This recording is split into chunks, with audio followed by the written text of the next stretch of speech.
저렇게 나와야 돼요. 우리 그렇게 삽시다. 그러면 제가 잠깐 말씀을 증거하겠습니다. 노아는 방주에서 나온 후에 하나님께 번제를 드렸습니다. 하나님께서는 그것을 받으시고 응답하십니다. 두 가지로 응답을 하시는데요.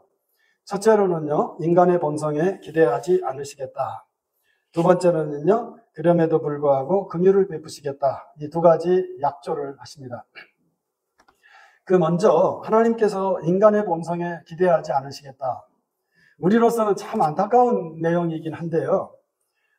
하나님께서 이렇게 말씀을 하시고 좀 공교롭게도 겨우 여러분 이제 구약 성경에 창세기 있잖아요. 신약 성경에 이 창세기하고 아주 흡사한 성경이 있다고 보는데, 있다고 생각하신다면 그 성경은 어떤 성경일까요? 네, 섣부르게 대답하시면 그럴까봐 대답을 안 하시죠. 그런데 요한복음이라고 볼 수 있습니다. 태초에 그러잖아요. 태초에 하나님께서 세상을 만드셨다? 정확하게 성경대로 말한다면 태초에 하나님께서 세상을 만드셨어요? 네? 아니, 창세기에 태초에 하나님께서 만드셨잖아요. 그런데 무엇을 만드셨어요? 정확하게. 우리는 물론 그런 의미이기는 해요. 세상을 만드신 것은 사실인데, 그걸 구약 성경은 특이하게도요, 하늘과 땅이라고 그래요. 천지를 만드셨다고 그래요. 그런데 요한복음에도요, 태초에 누가 계셨다고요? 말씀이 계셨대요. 그런데 이 세상은 어디로부터 생겼다고요? 그 말씀으로부터 생겼다. 그렇게 말을 해요. 그래서 구약 성경에서는 창세기가 그 내용을 전하고요. 신약 성경에서는요, 요한복음이 그 내용을, 예수님께서 행하시는 일은 저 태초에 세상을 지으시던 것과 유사한 방식으로 진행이 됩니다. 이게 우리에게 복음입니다. 이렇게 전하고 있거든요. 그런데 공교롭게도요, 요한복음에 보면 2장에 참 예수님께서 어떤 면에서는 참 냉정한 분이시다라는 것을 생각하게 되고, 또 우리로서는 한편에서 섭섭하기도 한데요. 예수님께서는요, 사람을 의지하셨다? 안 하셨다? 의지 안 하셨다 그래요. 왜 그러신가 하면 사람의 어디에 있는 것을 아셨다고요? 사람의 속에 있는 것을 아셨기 때문이라 그렇게 말해요. 그러니까 예수님의 사역은 예수님께서 제자들을 모으시기도 하셨지만 제자들을 의지해서 주님의 일을 하신 것이 아니고 하나님 아버지를 의지하면서 제자들과 함께 주님의 일 혹은 하나님의 일을 감당하셨습니다. 그래서 공통점이 있어요. 이렇게 하나님께서는요, 21절에 보면은 이제는 땅을 더 이상 저주하지 않겠다 그렇게 말씀하시고요, 사람의 마음이 계획하는 바가 어려서부터 악함이라 이렇게 말을 해요. 그래가지고 하나님께서는 인간의 본성에 별로 기대하지 않으신다 이렇게 말씀하십니다. 하나님께서 우리 자신을 믿지 않으셨다, 의지하지 않으셨다고 한다면 우리 자신도 그리해야 할 줄 압니다. 그런데 우리는 우리 자신을 많이 의지하고 그리고 의존하면서 살아가는 것 같습니다. 우리는 하나님을 의지해야 함에도 불구하고 자기 자신을 의지함으로써 그렇게 살아가게 되는데, 이것은 난공불락, 이게 허물어뜨릴 수가 없는 그런 성이 될 수 없습니다. 지금 우리는 8장을 읽었잖아요. 근데 성경은 조금 더 읽어가면은 유명한 건축물이 하나 나타나요. 그런데 이것은 인간이 인간을 의지함으로써 생겨난 건축물인데, 이 건축물이 그야말로 장구한 것이 아니었음을 성경은 잘 보여줍니다. 그 탑의 이름은 바벨탑이잖아요. 바벨탑. 다 아시는데, 아이고, 그런 거를 자꾸 묻느냐고. 높이 쌓긴 쌓았지만, 결국은 무너지고 말았고, 그리고 그 후유증은 크고 깊었습니다. 그 후유증이 뭐죠? 네? 안수 집사님이 말씀하시려고 그런 것 같아요. 네. 그 바벨탑을 쌓고, 그리고 그 바벨탑이 영원하지 못했고, 하나님께서는 그 탑을 허물어 버리셨어요. 그리고 그 후유증은 아주 컸다. 제가 이렇게 표현했어요. 그런데 그 후유증이 뭐죠? 네? 네. 미국 사람들을 만나면 제가 더듬거려요. 조금은 해요. 오케이, 이 정도 하고요. 예스 정도 하고요. 우리 중에 영어 잘하시는 분도 있겠습니다만. 그 언어에 대해서 인간이 아주 벽을 느끼게 되는데 그것을 성경은 바벨탑의 후유증으로 풀이합니다. 그리고 성경은 동시에 그것을 극복할 수 있는 길이 열렸다고 그러는데 그 일은 무엇이라고요? 성령 강림이었다고 말합니다. 그래서 인간 언어가 소통이 되지 않았었는데 성령 하나님께서 충만하실 때, 근데 지금요, 우리는 이제 조금 이게 전설 같잖아요. 그런데 아주 늘상이 있지는 않더라고요. 선교사님들도요, 충분히 언어 훈련을 기본적으로 이렇게들 하시도록 그렇게 이제 프로그램을 짜시더라고요. 그렇게 이제 보통 가는데요, 아주 희귀한 경우이긴 하는데, 간절한 심정으로 메어 다닐 때, 놀랍게도요, 언어가 열리고요, 상대방이 나도 모르는 사이에 어떤 언어를 말을 하는데 상대방에게 내 의중이 전달이 되고 그 의중이 예수님이에요.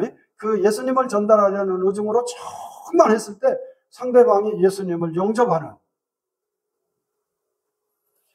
저는 최근에 어떤 젊은이를 만났는데요. 그 젊은이가 이렇게 묵묵히 이렇게 생활하고 있는데 누군가가 이제는 아무개씨 교회 갈 때가 됐지 않았어요? 딱 이 한마디를 했대요. 전도라는 것은 쉽기도 하더라고요.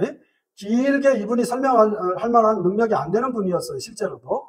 그런데 그렇게 말한 게 아니고 그냥 그분을 한 3년간 지켜보더니 아무개씨 이제는 교회에 다녀야 되지 않겠어요? 이랬는데요. 마음에 울림이 오더래요. 그래서 다녔고요. 몇 년 동안 새벽 기도를 다녔는데요.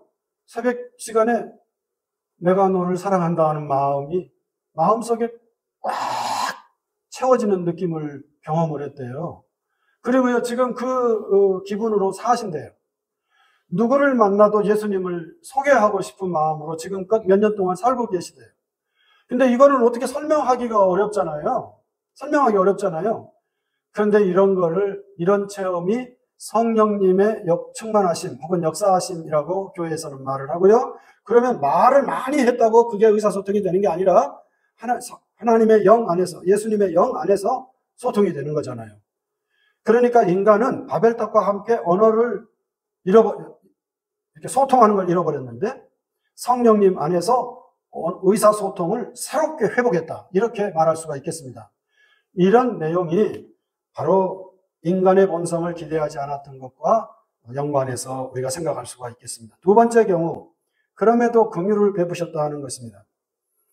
이렇게 인간의 언어가 소통이 되지 않고 있을 때 하나님께서 인간을 의지하지는 않지만 인간을 향한 긍휼을 거두지는 않겠다라고 말씀하셔서 성경에 나오는 최초의 언약 장면입니다. 노아와 언약을 맺습니다. 이제 9장에 넘어가서 언약을 맺게 되시는데요.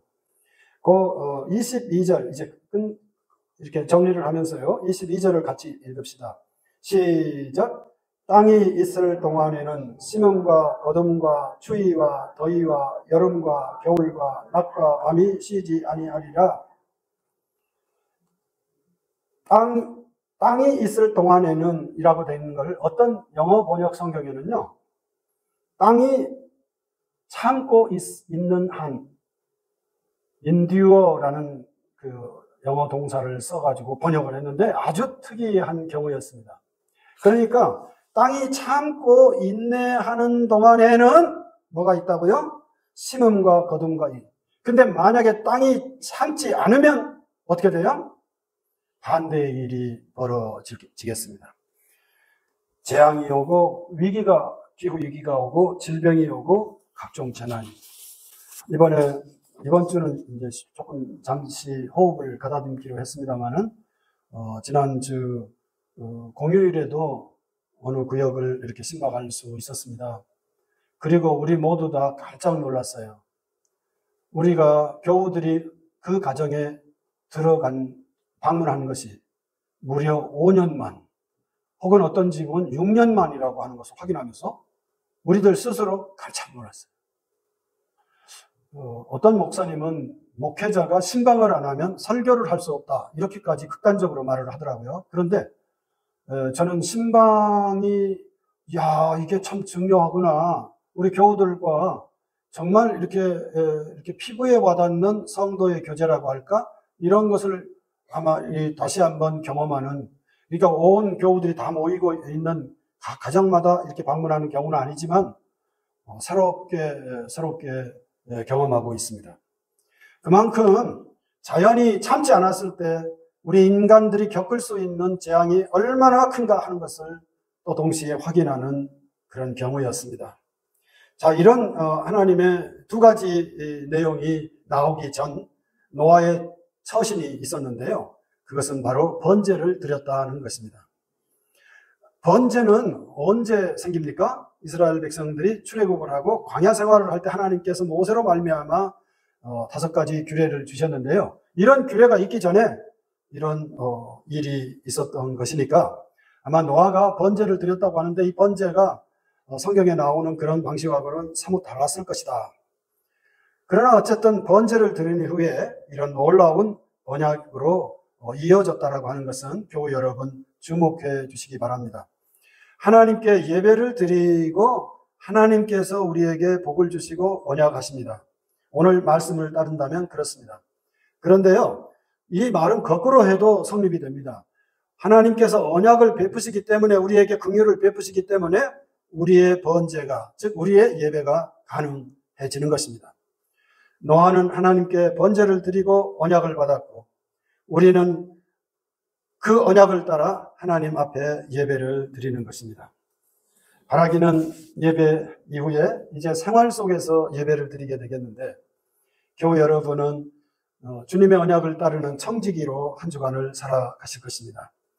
오늘 성경에 나오는 이 영적 그림을 마음에 간직하시고 복되게 살아가시는 선한 청지기들이 되시기를 빕니다. 교우 여러분들의 삶의 일거수일투족은 하나님의 언약을 증거해내는 그런 징표가 되기 때문입니다. 그렇게 살아가시는 저와 온 성도 여러분이 되시기를 주님의 이름으로 기원합니다.